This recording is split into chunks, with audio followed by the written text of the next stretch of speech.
বাস্তু বাস্তুশাস্ত্র বলতে কি বোঝায়? প্রথম পার্ট। নমস্কার বন্ধুগণ, আশা করি ঈশ্বরের কৃপায় আপনারা সবাই ভালোই আছেন। আমি রামপ্রসাদ ব্যানার্জি কলকাতা থেকে বলছি। আজ আমি বাস্তুশাস্ত্রের বিষয়ে বিস্তারিতভাবে আলোচনা করব। বাস্তুশাস্ত্র হলো একটি প্রাচীন ভারতীয় স্থাপত্য বিজ্ঞান, যা যে কোনো স্থাপত্যের নকশা, বিন্যাস এবং নির্মাণের জন্য নির্দেশিকা প্রদান করে।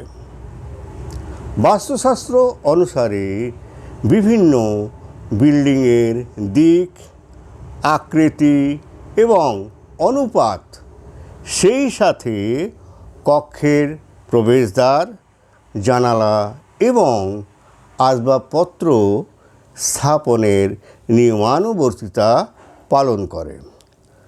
বাস্তুশাস্ত্রের লক্ষ্য হল একটি সুন্দর এবং ভারসাম্যপূর্ণ পরিবেশ তৈরি করা।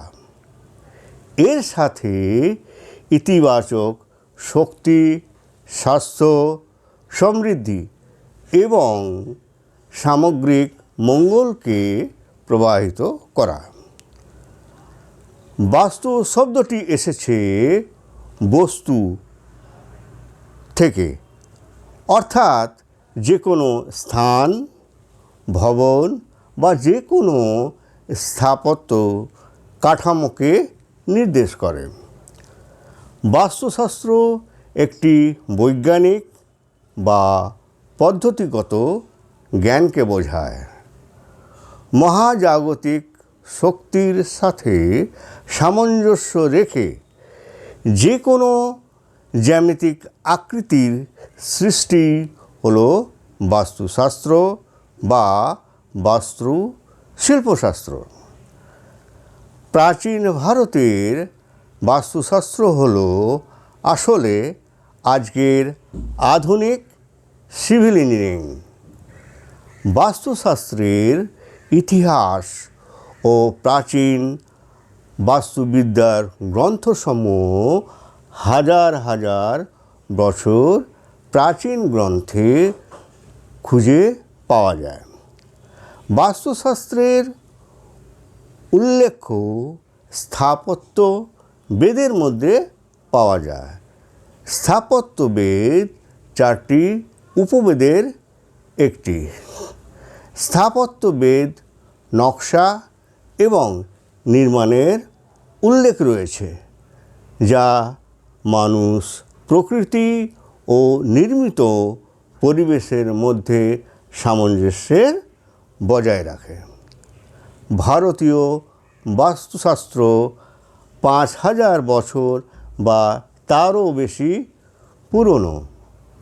সময়ের সাথে সাথে বাস্তুশাস্ত্রের নিয়ম এবং অনুশীলনগুলি আরও উন্নত এবং পরিমার্জিত হয়েছিল।